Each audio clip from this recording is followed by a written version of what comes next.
Bismillahirrahmanirrahim. Assalamualaikum warahmatullahi wabarakatuh.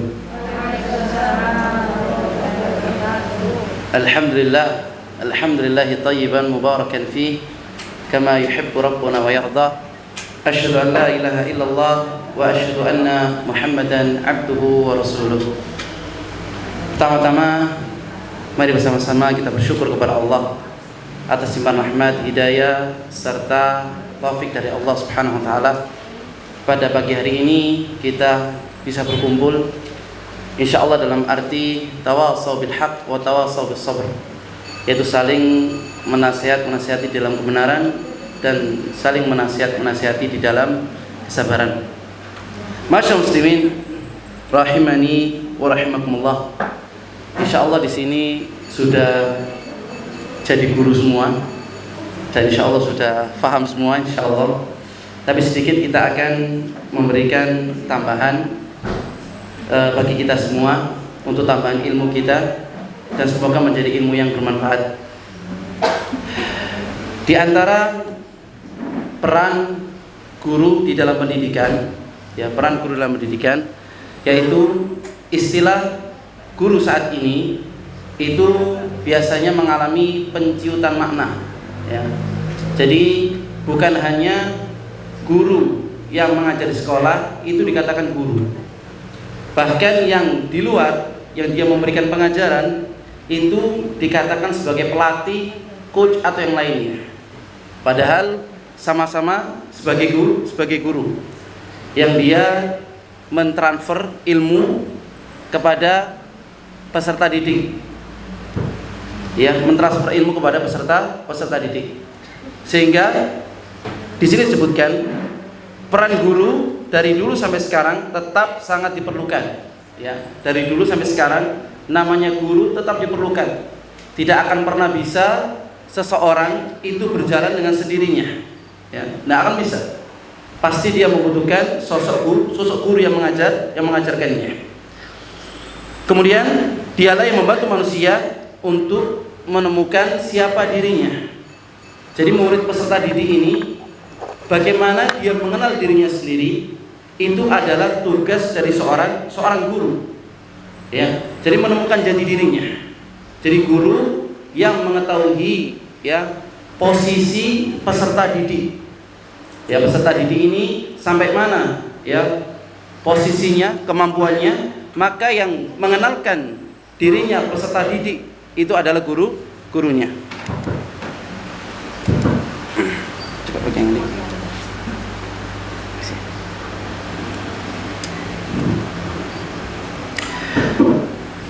Dialah yang membantu manusia untuk menemukan siapa dirinya, kemana manusia akan pergi, dan apa yang harus manusia lakukan ketika di dunia. Apa yang dia lakukan dan kemana dia akan pergi, maka yang mengarahkan ini adalah seorang guru.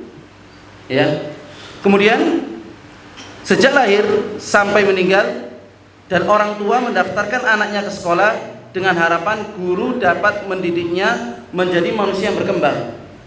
Jadi orang tua yang dia memiliki anak, maka dia berusaha menitipkan anaknya di sekolah kita berharap untuk menjadi berkembang. Dia memiliki potensi-potensi yang berkembang. Jadi ketika di rumah dia memiliki potensi, tetapi ketika disampaikan di sekolah, maka potensi tersebut bisa berkembang. Berbeda ketika dia letakkan di dalam rumah. Kemudian dari minatnya, bakatnya, kemampuannya, dan potensi-potensi yang dimiliki peserta didik, dan tidak berkembang secara optimal tanpa bantuan guru. Jadi tanpa bantuan guru, peserta didik tidak akan pernah bisa berkembang secara optimal. Kemudian masyaallah muslimin rahimani wa rahimakumullah, di antara peran guru dan fungsi guru di sini ada sekitar 6 poin. Yang pertama yaitu guru sebagai pendidik. Yang pertama, guru sebagai pendidik. Guru adalah pendidik yang menjadi tokoh, panutan, dan identifikasi bagi para peserta didik dan lingkungannya. Ya.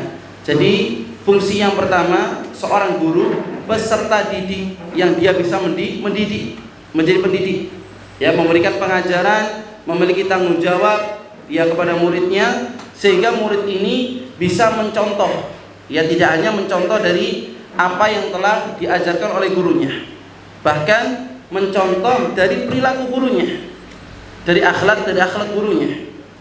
Maka setiap gerak-gerik seorang guru itu pasti diperhatikan ya oleh anak didik, ya, dan mereka pasti merekam itu semua. Sehingga di sini dikatakan guru itu sebagai pendidik yang utama. Kemudian kedua, yaitu guru sebagai pengajar. Ya, pengajar ini berarti dia mentransfer ilmu.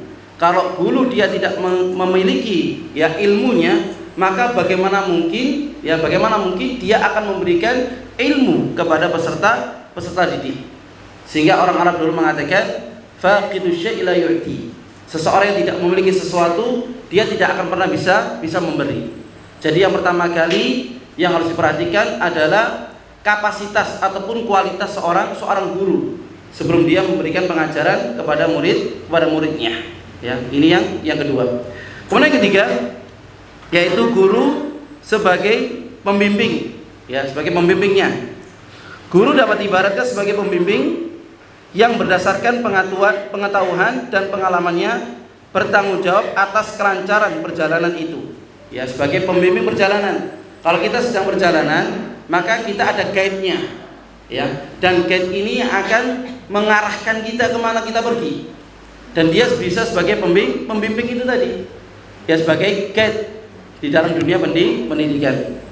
Kemudian guru sebagai pemimpin. Guru diharapkan mempunyai kepribadian dan ilmu pengetahuan. Guru menjadi pemimpin bagi peserta didiknya. Ya, ia akan menjadi imam bagi peserta didik. Kemudian guru sebagai pengelola pembelajaran. Ya, pengelola pembelajaran.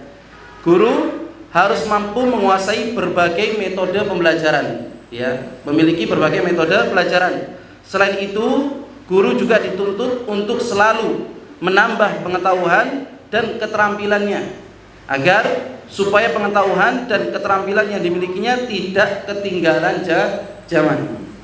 Ya, jadi harus punya kreativitas di dalam memberikan pengajaran kepada peserta didik. Ya, sehingga kita ini tidak ketinggalan zaman. Apa saja yang bisa kita gunakan untuk membantu berjalannya kegiatan belajar mengajar, maka itu kita gunakan. Kalau perlu kita mengadakan studi banding ke sekolah-sekolah yang dimana sekolah tersebut bisa memberikan inspirasi kepada kita untuk memberikan motivasi ya kepada peserta didik agar mereka lebih semangat lagi di dalam kegiatan belajar dan mengajar. Yang ini pentingnya. Kemudian guru sebagai model dan teladan. Ya, tadi disebutkan bahwasannya peserta didik, ya, anak didik itu selalu melihat ya dari pendidiknya. Kemana pendidik itu mengajar, maka peserta didik itu akan mengikutinya. Ya. Sehingga ada kata-kata guru ya kencing berdiri, maka murid kencing berlari. Sehingga kadang murid ini dia lebih ya maju daripada gurunya terkadang, karena memang contoh yang bisa dia ambil dari sosok seorang guru. Ma'asyiral muslimin rahimani wa rahimakumullah.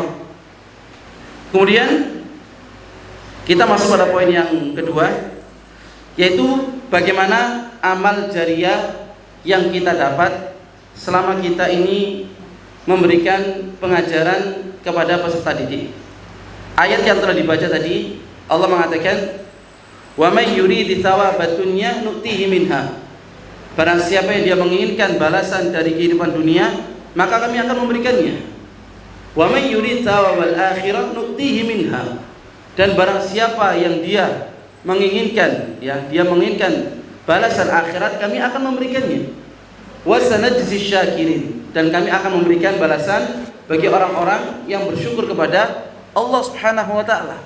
Di sini disebutkan bahwasanya kita sebagai peserta didik, yang pertama, ya kita sebagai pendidik yang pertama, bagaimana kita mengikhlaskan niat kita, menjaga niat, ya, menjaga niat di dalam memberikan pengajaran kepada peserta didik. Karena kata-kata ilmu yang kita keluarkan dari hati, maka akan sampai ke hati seorang murid. Karena butuhnya ilmu itu keberkahan, ya, ilmu itu butuh keberkahan. Sehingga apa yang kita sampaikan kepada peserta didik itu mereka bisa memahaminya, ya, bisa mengamalkannya, bahkan bisa mengajarkannya. Bisa mengajarkan kepada orang yang dia ajarkan. Ini namanya estafet, ya, memberikan estafet. Jadi tidak hanya berhenti di satu titik. Ya, ini namanya amal jariyah. Ya, amal jariyah. Kalau kita katakan biasanya MLM. Kalau kita memberikan pengajaran, ya, akhlak yang baik, ilmu yang baik kepada anak didik kita, maka anak didik itu akan memberikan pengajaran kepada orang lain. Dan kita sebagai pendidiknya, apabila kita ikhlas karena Allah Subhanahu wa taala, maka kita pun akan mendapatkan pahala yang besar. Sebagaimana sabda Rasulullah sallallahu alaihi wasallam, "Idza mata ibnu Adam inqata 'amaluhu illa fi thalath." Apabila anak Adam telah meninggal, maka terputus seluruh amalannya. Ya, semuanya terputus illa min thalath, kecuali 3 perkara. Yang pertama, shadaqatun jariyah, sedekah jariyah dia keluarkan. Kemudian yang kedua, ilmun yuntafa'u bihi, ilmu yang bermanfaat, ya, ilmu yang bermanfaat. Kemudian yang ketiga, waladun salih yad'u lah, anak yang saleh yang mendoakan kebaikan untuk kedua orang tuanya, ya. Jadi ini menjadi amal jariyah. Sehingga yang paling banyak mendapatkan amal jariyah siapa? Yang paling banyak mendapatkan amal jariyah adalah Rasulullah sallallahu alaihi wasallam, ya. Sehingga Rasul mengatakan, man dalla ala khairin falahu ajru mithlu fa'ilihi. Barang siapa yang dia menunjukkan, ya, kepada suatu kebaikan, maka dia pun akan mendapatkan pahala terhadap apa yang dia lakukan. Contoh misalkan kita memberikan pengajaran Al-Qur'an, ya, kepada anak didik kita. Ketika dia membaca Al-Qur'an, kita pun mendapatkan pahala. La yunqasu min ajrihi syai', tidak berkurang dari pahalanya sedikit pun. Dia mendapatkan pahala 100 misalkan, kita pun mendapatkan pahala 100. Bagaimana kalau misalkan murid kita ada 10 saja? Satu murid yang mendapatkan 100 dikalikan 10, dan kita pun yang mendapatkannya, dan itu terus menerus, sehingga dikatakan sebagai amal jariyah. Begitu juga sebaliknya, kalau kita mengajarkan keburukan, mengajarkan dosa kepada anak didik kita, kita pun juga akan mendapatkan dosa yang sama, ya. Sehingga Rasul mengatakan, man sanna sunnatan sayyi'atan falahu wisru amilihi la yunqasu min wazrihi syai'an. Barang siapa yang dia membuat sunnah ataupun kebiasaan yang buruk, maka dia pun akan mendapatkan dosa seperti halnya pelakunya, tidak berkurang dari dosanya sedikit pun. Ya, kalau kita mengajarkan misalkan, ya, perbuatan yang buruk kepada anak didik kita, kita pun juga akan mendapatkan hal yang serupa. Karena inilah dikatakan sebagai amal jariyah, ya, jariyah yang baik ataupun jariyah yang buruk. Maka ini yang harus kita prioritaskan. Kemudian yang ketiga, yaitu bagaimana memegang amanah dan kejujuran di dalam melakukan pekerjaan, ya.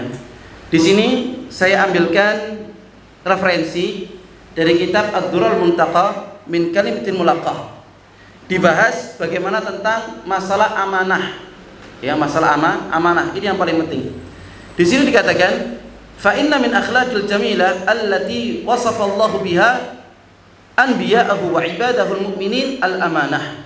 Di antara akhlak yang paling terpuji, ya, karena memang kalau kita berbicara Islam berarti kita berbicara masalah akhlak.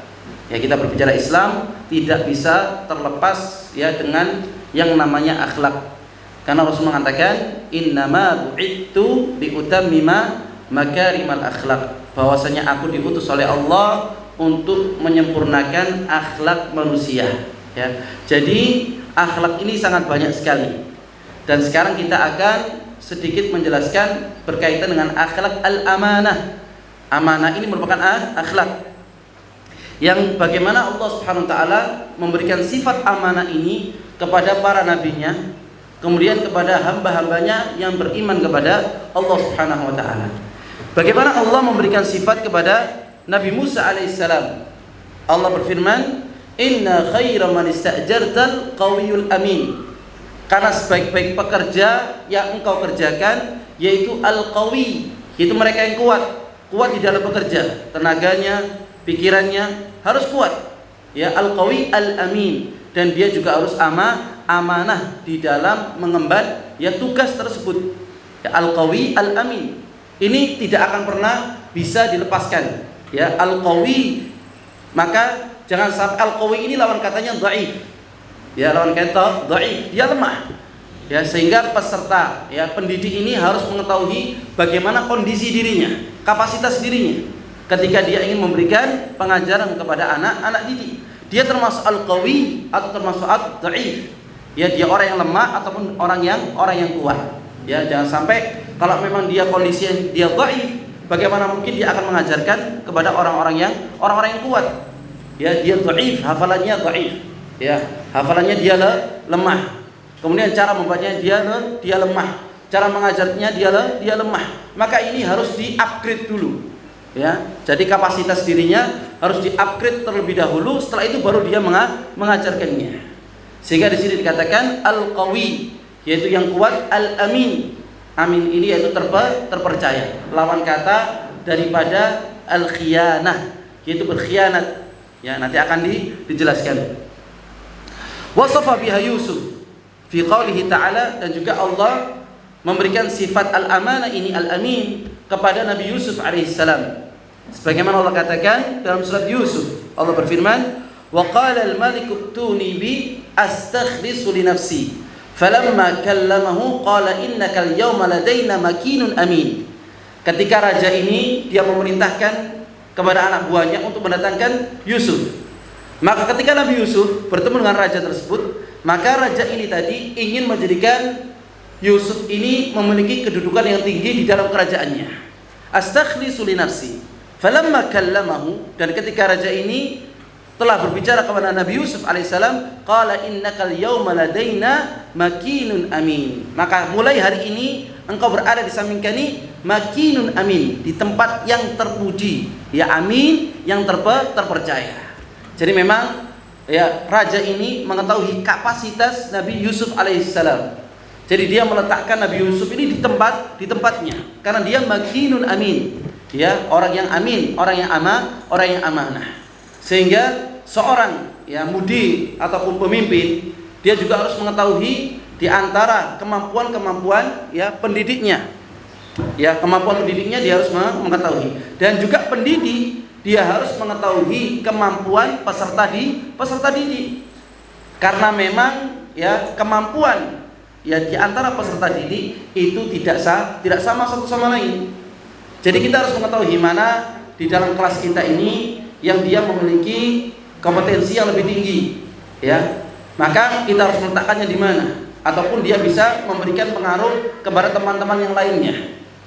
Maka ini harus mengetahui ya makinun amin. Wa kadzalika ghairiha min ar-rusul sallallahu wasallam alaihim ajma'in haitsu kana kullu wahid minhum yuqimul hujja ala qaumihi biwujubi ta'atihi li'anna Allah itamanna ala risalati kama fi qaulillahi ta'ala. Begitu juga kepada Nabi Muhammad sallallahu alaihi wasallam yang telah Allah berikan amanah ya kepadanya, sehingga Rasulullah sallallahu alaihi wasallam beliau mengatakan, taraktu fikum ala mahajjatil bayda lailuha kanahariha la yazighu anha illa halik. Bahwasanya aku telah meninggalkan kalian di atas kertas putih, ya, mahajjatil bayda lailuha kanahariha, malamnya itu seperti siangnya, la yazighu anha illa halik, tidak ada yang dia keluar dari metodenya Rasulullah sallallahu alaihi wasallam kecuali dia akan binasa. Sehingga pendidikan yang paling ya penting yaitu bagaimana pendidikan mengarahkan di atas jalannya Nabi Muhammad sallallahu alaihi wasallam. Karena Allah mengatakan inni lakum rasulun amin fattaqullaha wa ati'un. Ya, inni lakum rasulun amin. Saya ini merupakan utusan yang terpercaya, yang amin, yang amanah. Fattaqullaha wa ati'un. Maka bertakwalah kalian kepada Allah dan taatlah kepada perintahku. Ya, semua para nabi ini diberikan julukan oleh Allah Subhanahu wa taala sebagai amin, yaitu orang yang terpercaya, ya. Amanah, yang dia memegang amanah. Dan juga kepada malaikat Jibril alaihissalam yang menyampaikan risalah dari Allah menuju malaikat Jibril. Dari malaikat Jibril menuju kepada Nabi Muhammad sallallahu alaihi wasallam. Jadi malaikat Jibril pun diberikan julukan oleh Allah Subhanahu wa taala sebagai Ruhul Amin. Ya, Ruhul Amin. Selalu ada kata-kata amin di belakangnya. Ini menunjukkan bahwasannya malaikat Jibril alaihissalam tidak mengurangi dan tidak menambah risalah yang telah dititipkan Allah Subhanahu wa taala kepada malaikat Jibril untuk disampaikan kepada Nabi Muhammad sallallahu alaihi wasallam. Ya, bukan seperti halnya persangkaan orang-orang Syiah. Orang-orang Syiah mengatakan bahwasanya malaikat Jibril ini tidak semuanya, ya, menyampaikan risalahnya Allah Subhanahu wa taala kepada Nabi Muhammad. Hanya sepertiga. Ya, hanya sepertiga. Padahal semuanya telah disampaikan oleh malaikat Jibril. Sehingga Allah mengatakan innahu ruhul amin. Ya, bahwasanya malaikat Jibril ini merupakan ruhul amin, yaitu ruh yang terpercaya. Kemudian, ma'asyiral muslimin rahimani wa rahimakumullah, akhbarani Abu Sufyan anna Hirqal qala lahu. Pernah suatu ketika Abu Sufyan bertemu dengan Raja Heraklus. Ya, Raja Heraklus. Qala lahu, maka raja ini mengatakan kepada Abu Sufyan, "Sa'altuka madza ya'murukum?" Aku tanya kepadamu, apa yang nabi kalian, Nabi Muhammad perintahkan kepada kalian? Faqala, maka dia mengatakan, "Fa za'amtu annahu amarakum bis-shalah." Nabi kita memerintahkan untuk menegakkan salat, was-sidq, dan diperintahkan untuk jujur. Yang pentingnya jujur di dalam memberikan pengajaran kepada anak-anak didik. Ya, jujur, sampaikan apa saja. Ya, tanpa harus ditambahkan, tanpa harus dikurangi, tanpa harus berbohong ketika memberikan pengajaran. Karena yang kita inginkan adalah keberkahan. Ya, memang hasilnya itu tidak bisa dilihat sekarang. Tidak ada kita mengajarkan pengajaran kepada anak didik kita, kemudian saat itu juga dia keluar jadi orang pinter. Enggak, nanti kita lihat. Ya, ketika dia mungkin sudah kelas 6 SD, SMP, SMA, sampai kuliah, di situ akan terlihat. Kalau memang ilmu yang disampaikan ilmu yang bermanfaat, maka dia pun akan merasakannya. Ya, dia akan merasakannya dan dia pasti akan ingat. Dia akan ingat kepada guru yang dahulu yang dia ajarkan. Yang dia belajar menuntut ilmu, dia akan mengingat. Ya, karena dia merasakan keberkahan yang dia dapatkan. Wasidq, yaitu jujur. Wal afaf wal wafa bil ahdi, dan juga menepati janjinya. Al amanah, dan juga amanah. Qala wa hadhihi sifatun nabi. Maka Raja Heraklus mengatakan ini merupakan sifatnya nabi. Kalau yang demikian, di sana ada kata-kata al amanah, ya, masalah amanah. Dan juga di antara sifat orang-orang yang beriman kepada Allah Subhanahu wa taala, sebagaimana Allah katakan dalam surat Al-Mu'minun, ya, ayat yang pertama sampai ayat yang ke-11. Ya, yang tadi yang pertama sifatnya para nabi, ya, dari Nabi Musa, Nabi Yusuf, kemudian Nabi Muhammad SAW. Kemudian sifatnya malaikat Jibril. Kemudian sifat yang telah disebutkan oleh Raja Heraklus kepada Nabi Muhammad SAW. Dan juga sifat amin ini dimiliki bagi hamba-hamba Allah al-mu'minun. Ya, al-mu'minun ini berarti mereka yang percaya kepada Allah Subhanahu wa taala. Percaya kepada hari akhir, percaya kepada, ya, pahala dan dosa, percaya kepada hari akhir, percaya kepada Allah Subhanahu wa taala. Bagi mereka yang tidak percaya, maka tidak masuk dalam ayat ini. Ya, sehingga Allah mengatakan qad aflahal mu'minun. Ya, beruntunglah bagi orang-orang yang beriman. Yang pertama, alladzina hum fi salatihim khashi'un, yaitu mereka yang khusyuk ketika melaksanakan sholat. Kemudian yang kedua, walladzina hum 'anil lagwi mu'ridun, yaitu mereka selalu berpaling dari hal-hal yang sia-sia, yang tidak bisa memberikan manfaat, maka dia akan berpaling ya, di tempat yang sia-sia, yang menghabiskan waktu, kemudian menghabiskan harta dan yang lainnya, maka dia berpaling.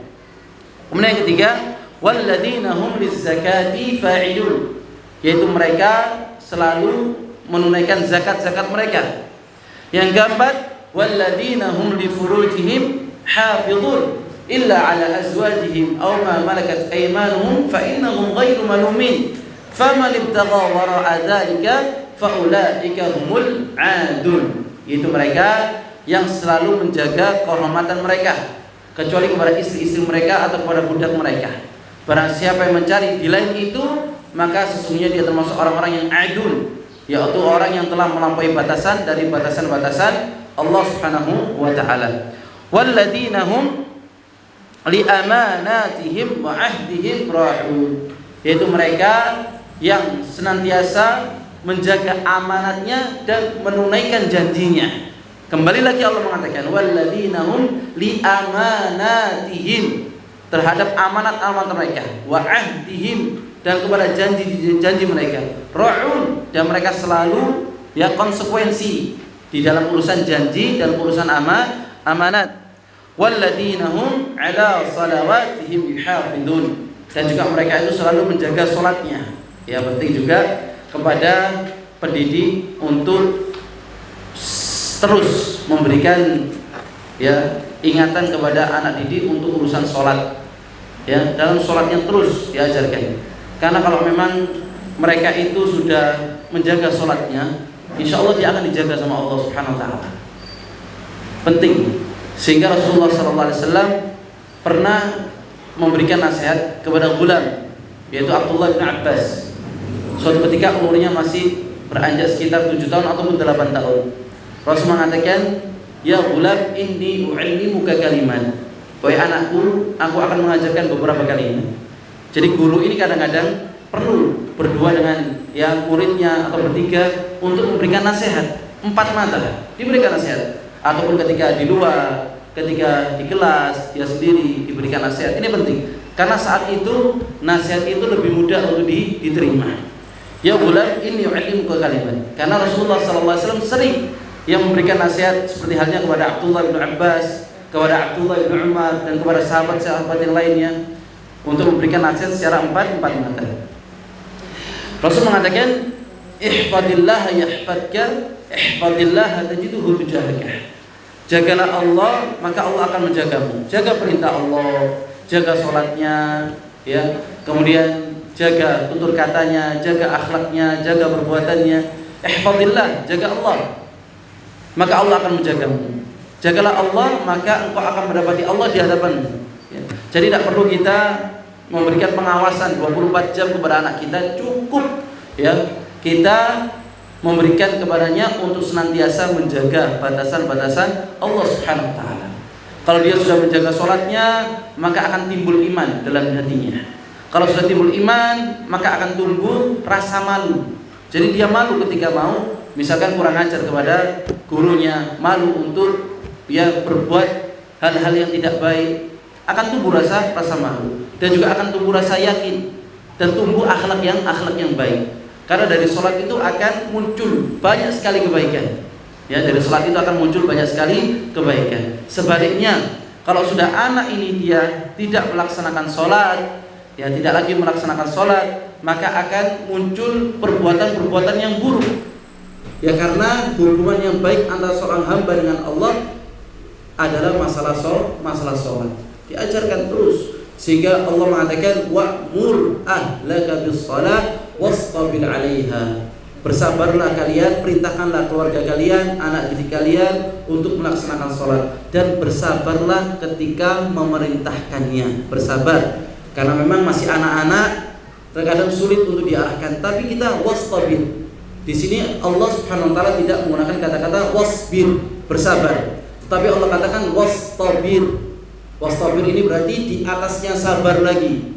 Ya, karena di dalam bahasa Arab setiap kali ada tambahan kata berarti ada tambahan makna.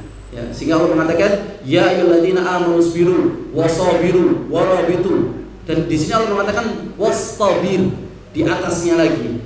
Jadi yang paling mentok sudah dalam urusan sholat itu butuh kesabaran yang paling besar. Wastabir 'alaiha la nas'aluka rizqan nahnu narzuquk wal 'aqibatu littaqwa. Dan itulah balasan bagi mereka yang bertakwa kepada Allah Subhanahu wa taala. Ulaika humul warithun. Yang mereka itu adalah orang-orang yang akan mendapatkan warisan.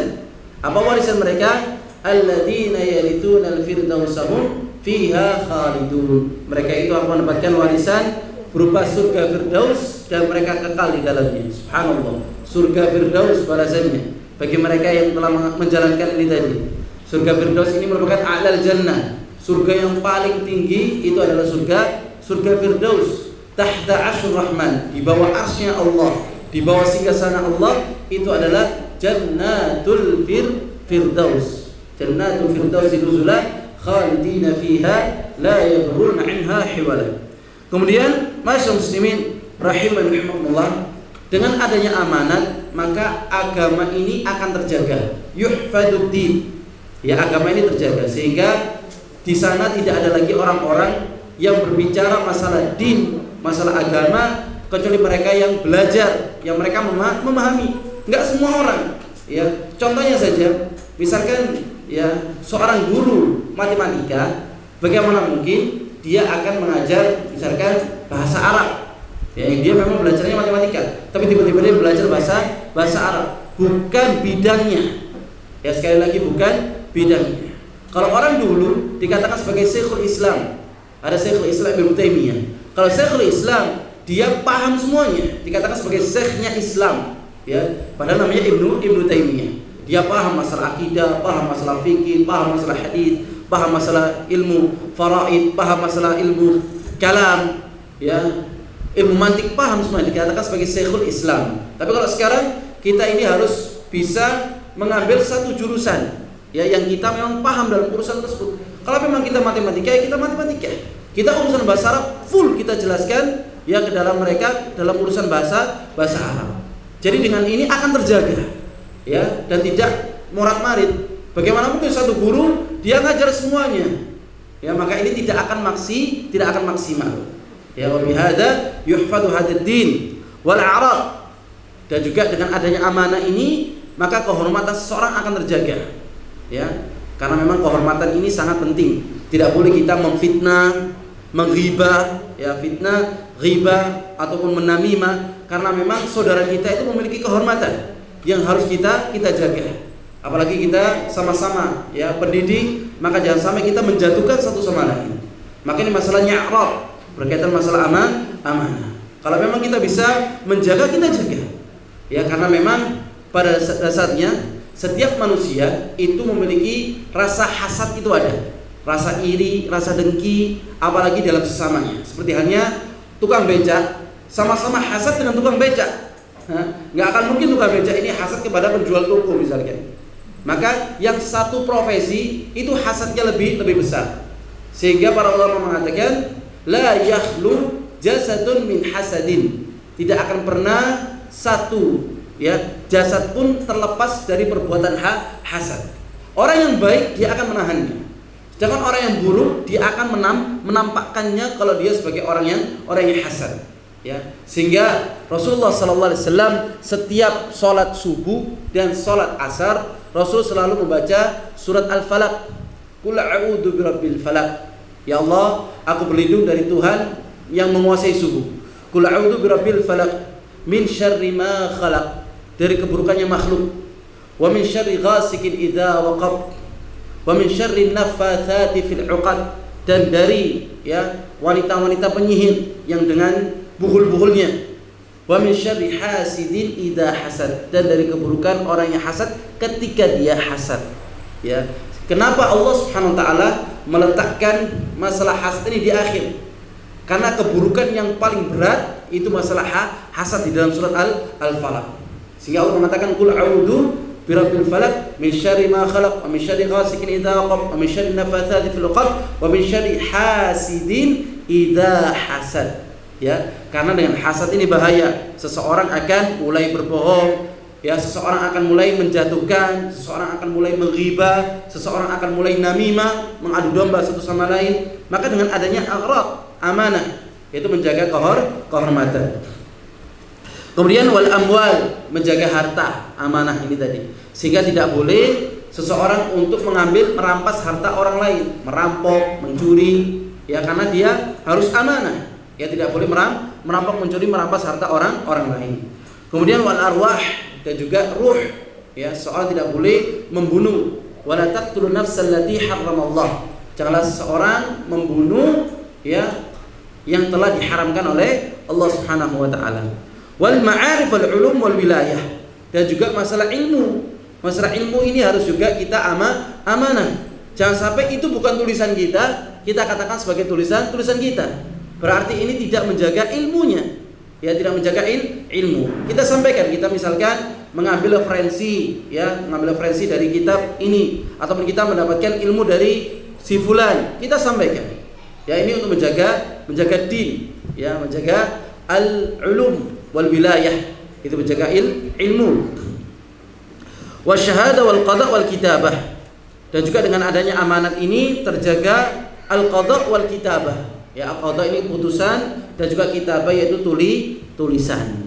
Ya, kalau memang bukan tulisan kita, ya jangan sampai kita katakan ini sebagai tulisan kita, tinggal diganti khilafnya, covernya kita ganti, kemudian kita letakkan nama kita di sana, maka seakan-akan kita yang telah melakukannya. Maka ini bukan termasuk orang yang amanah, termasuk orang yang khianah. Maka pentingnya dalam urusan amanah.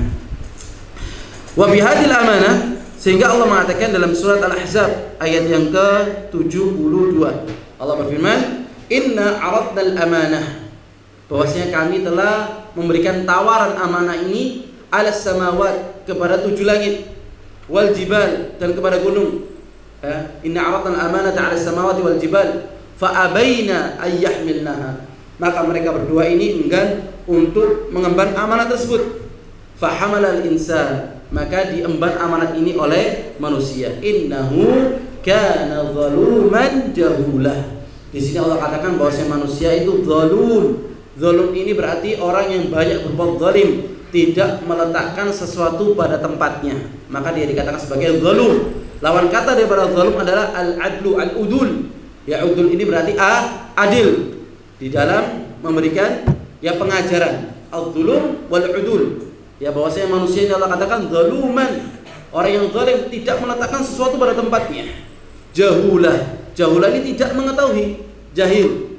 Ya, sehingga ini tamparan dari Allah Subhanahu wa taala. Mengapa Allah memberikan tawarannya kepada langit, kepada gunung? Karena mereka tidak kuat. Ya, ketika diberikan amanat berupa Al-Qur'an, berupa larangan, berupa perintah dari Allah Subhanahu wa taala, tidak akan pernah mereka yang mampu. Tetapi manusia yang mengembannya. Ya, innahu kana zaluman jahula. Ya, bahwasanya manusia ini zaluman jahula. Masyaallah muslimin rahimani wa rahimakumullah. Rahu Tabrani fil Mu'jam al-Kabir min hadits Shaddad ibn Aus, dari hadits Shaddad ibn Aus, anna Nabi sallallahu alaihi wasallam qala inna awwal ma tufqiduna min dinikum al-amanah, bahwasanya yang pertama kali yang akan dicabut dari agama kalian itu adalah masalah amanah. Dan juga Nabi mengabarkan anna faqdal amanah min alamatis sa'ah, bahwasanya hilangnya amanat yang di dalam negeri kita, di dalam sekolah kita, di dalam diri kita, maka ini di antara tanda dari dekatnya hari kiamat, min alamatis sa'ah. Farahu Bukhari min hadits Abu Hurairah anna rajulan sa'ala an-nabi faqala, bahwasanya ada seorang yang datang kepada Nabi dan bertanya, faqala idza duyi'atil amanah fantadir as-sa'ah, dan apabila amanat itu disia-siakan maka tunggulah kehancurannya. Idza duyi'atil amanah fantadir as-sa'ah. Faqala, maka dia mengatakan, kaifa idha'atuha, bagaimana yang dimaksud dengan menyia-nyiakan amanah? Maka Rasul mengatakan, idza wusidal amru ila ghairi ahlihi fantadiris sa'ah. Dan apabila suatu perkara itu diamanatkan kepada orang yang bukan ahlinya, maka tunggulah kehancurannya. Ya, tunggulah kehancurannya. Apabila sebuah urusan, sebuah masalah tidak diberikan kepada ahlinya, maka tunggulah kehancurannya. Bukankah Allah mengatakan, ya, fas'alu ahla dzikri in kuntum la ta'lamun. Tanya kepada ahlinya apabila kalian tidak mengetahuinya. Ya. Jadi kalau memang bukan ahlinya, maka jangan dia menjadi, ya, pemimpin. Ya, kalau memang dia tidak bisa menjadi mudir ataupun kepala sekolah, ya tidak bisa dia menjadi kepala sekolah. Kalau memang dia tidak bisa menjadi, ya, guru bahasa Arab, ya tidak bisa dia menjadi guru bahasa Arab. Ya, jangan sampai kita ini yang meletakkan seseorang yang bukan ahlinya, maka akan menjadi kehancuran. Ya. Kemudian, masyaallah muslimin rahimani wa rahimakumullah, dan Nabi juga mengabarkan bahwasanya menyia-nyiakan amanat di antara bentuk kemunafikan. Ya, jangan sampai kita ini termasuk di dalam soft orang munafik. Ya, soft orang munafik ini berarti mereka yang menyia-nyiakan amanah. Rasul mengatakan, idza haddatsa kadzdzaba. Ketika dia berbicara, dia berdusta. Wa idza wa'ada akhlaf. Ketika dia berjanji, dia menyelisihi. Wa idza tumina khan. Ketika diberikan amanat, kamu amanat mengajar, ya, mulai jam sekian sampai jam sekian, mengajarkan modul ini, amanah, harus amanah, tetapi dia khan, dia berkhianat. Di dalam sejarah tidak pernah disebutkan Nabi Muhammad SAW dikatakan sebagai khianah. Sejarah manapun kita melihat tidak pernah Nabi itu dikatakan khain, orang yang berkhianat. Bahkan orang kafir Quraisy mengetahui Nabi itu shadiqul amin, yang amin, yang terpercaya, shadiqul amin. Mulai beliau masih muda sampai meninggal, beliau masih dikatakan shadiqul amin. Ya, karena di antara sifat orang munafik, idza tumina khan, ketika diberikan amanat dia berkhianat. Dan juga masyaallah muslimin rahimakumullah, amanah di dalam Al-Qur'an terbagi menjadi 3 bagian. Ya, tidak bisa terlepas dari 3 hal ini. Kalau kita berbicara amanah, pasti tidak terlepas dari 3 bagian. Yang pertama yaitu Allah berfirman dalam surat Al-Anfal ayat yang ke-27. Allah berfirman, ya ayyuhalladzina amanu la takhulullaha war rasulah. Wahai orang beriman, janganlah kalian berkhianat kepada Allah, janganlah kalian berkhianat kepada Rasul. Wa takhunu amanatikum wa antum ta'lamun. Dan janganlah kalian berkhianat kepada amanat-amanat kalian sedangkan kalian mengetahuinya. Yang dimaksud dalam ayat ini adalah al-faraid, yaitu kewajiban yang telah diwajibkan oleh Allah Subhanahu wa taala. Berarti ini urusan kita dengan Allah. Ya. Jadi kata-kata amanat dalam ayat ini yaitu al-faraid. Al-faraid adalah kewajiban.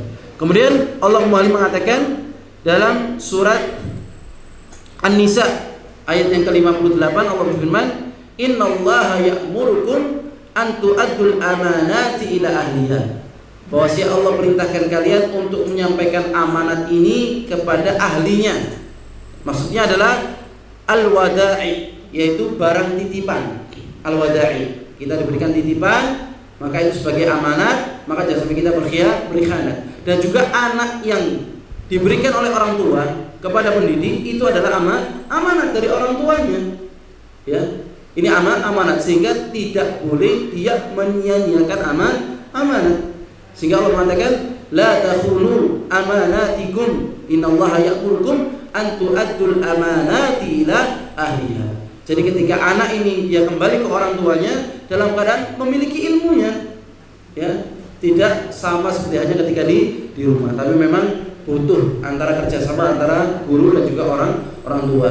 Kadang orang tua ini cuma menyalahkan gurunya saja, ya, tapi di rumah dibiarkan anaknya.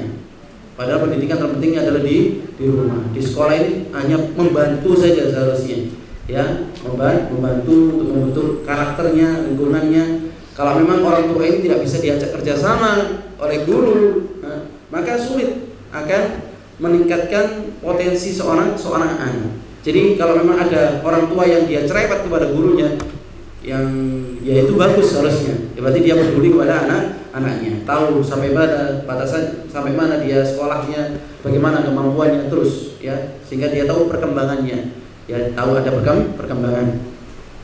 Kemudian Allah mengatakan dalam surah Al-Qasas ayat yang ke-26, Allah berfirman, qalat ihdahuma ya abdi istajir inna khaira man istajarta al-qawiyyul amin. Ya, bahwasanya sebaik-baik pekerja yaitu yang kuat dan juga terpercaya. Yang dimaksud dalam ayat ini adalah as-siyanah. Siyanah ini berarti apa? Yaitu pekerjaan kita. Ya, dalam urusan pekerjaan itu adalah as-siyanah. Karena Allah mengatakan untuk urusan al-amanah. Kemudian Masyaallah muslimin rahimakumullah, Rasul bersabda, "Inna min 'azamil amanah 'inda Allah yaumil qiyamah ar-rajul yufti ila imra'atihi wa tufti ilaihi thumma yanshur sirrahu." Ini berkaitan masalah rumah tangga. Jadi kalau ada istri yang dia mengungkapkan rahasia suaminya, ataupun sebaliknya seorang suami yang dia mengungkapkan rahasia istrinya, maka ini termasuk min 'azamil amanah 'inda Allah yaumil qiyamah. Amanat yang paling besar di sisi Allah pada hari kiamat ini urusan suami istri memang. Ya, ini amanat yang besar. Tufti imratahu, yang dia istrinya membuka ya kesalahan-kesalahan aib-aib suaminya, dan suaminya pun demikian membuka aib-aib istrinya. Maka ini termasuk ya khianat. A'zamul amanah 'inda Allah. Amanat terbesar di sisi Allah Subhanahu wa taala. Kemudian terakhir, masyaallah muslimin rahimakumullah, adul hakim bainar ra'iyah. Bagaimana keadilan seorang pemimpin hakim kepada rakyatnya. Farahu Muslim min hadits Abi Dzar Al-Ghifari. Ya Rasulullah, ala tasta'miluni? Abu Dzar mengatakan kepada Rasulullah, ya Rasulullah, tidaklah engkau manfaatkan aku? Ala tasta'miluni? Ya, tidaklah engkau manfaatkan aku? Maka Rasul mengatakan, qala fadaraba bi yadi ala mankibai. Maka Rasul itu memukul ya pundakku dengan tangannya. Tsumma qala, kemudian Rasul mengatakan, ya Abu Dzar innaka dha'if. Wahai Abu Dzar, engkau ini orang yang lemah. Langsung Rasul mengatakan to the point kepada Abu Dzar, innaka dha'if. Engkau ini orang yang lemah. Ya, karena memang di dalam urusan belajar mengajar, dalam urusan kepemimpinan, maka tidak ada kata-kata ndak enak. Ya, saya nggak enak. Sampaikan aja. Kalau memang harus empat mata, sampaikan. Kemampuanmu demikian. Ya. Jadi Rasul ini selalu to the point kepada para sahabat. Innaka dha'if. Wahai Abu Dzar, ini orang yang lemah. Wa innaha amanah. Sedangkan ini adalah sebuah amanah. Wa innaha yaumal qiyamah khizyun wa nadamah. Sedangkan amanah ini nanti kelak pada hari kiamat khizyun wa nadamah. Khizyun ini adalah kehinaan, wa nadamah, dan juga penyesalan pada hari kiamat. Illa man akhadha bihaqqiha. Kecuali orang-orang yang dia mengambilnya, menggunakannya sesuai dengan haknya. Wa addal ladzi alaihi fiha, dan menunaikan sesuai dengan kapasitasnya. Karena ini sulit, ya. Masalah amanat ini sangat sulit. Sehingga dulu para sahabat itu, mereka kalau memang bukan ahlinya, mereka akan mundur. Ya, mereka akan mundur. Kalau memang mereka ahlinya, mereka akan maju, dan bahkan mereka ahlinya pun tidak berani maju. Karena memang kompetitornya sangat banyak. Ya, mereka itu, dan juga saling tawadhu satu sama lain, yang merendahkan ya hati mereka satu sama lain. Masyaallah muslimin rahimani rahimakumullah, itu yang bisa ya kita sampaikan berkaitan masalah ya peserta didik. Yang terpenting masalah amanah itu tadi, ya, masalah amanah, dan juga bagaimana kapasitas diri kita, akhlak kita, dan juga keikhlasan kita di dalam memberikan pengajaran kepada peserta didik. Minta pertolongan kepada Allah Subhanahu wa taala ya untuk diberikan kemudahan, sebagaimana Nabi Musa alaihissalam ketika ingin menghadapi Fir'aun. Nabi Musa mengatakan, Rabbi syrah li sadri. Ya Allah, lapangkanlah dadaku, wa yassir li amri, dan mudahkanlah segala urusanku, wahlul 'uqdatan min lisani yafqahu qawli, dan lepaskanlah ikatan-ikatan yang ada dalam lisanku agar mereka memahami apa yang aku ucapkan. Minta kepada Allah Subhanahu wa taala. Sehingga Allah mengatakan, laqad utita su'laka ya Musa, bahwasanya engkau telah diberikan apa yang kau minta wahai Nabi Musa. Ya. Maka merupakan ya pendidik ini pekerjaan yang paling mulia demi Allah. Pekerjaan yang paling mulia yaitu kita bisa memberikan pendidikan kepada anak didik kita. Karena nggak semua orang bisa mendapatkan ya job pekerjaan yang seperti ini. Tapi itu tadi masalahnya harus ikhlas, ya harus ikhlas. Sehingga dikatakan guru ini sebagai apa? Pahlawan tanpa tanda jasa. Ya, padahal jasanya itu sangat besar memang seorang guru selama dia ikhlas dan mengharapkan pahala di sisi Allah Subhanahu wa taala. Wallahu taala. Mungkin ada pertanyaan?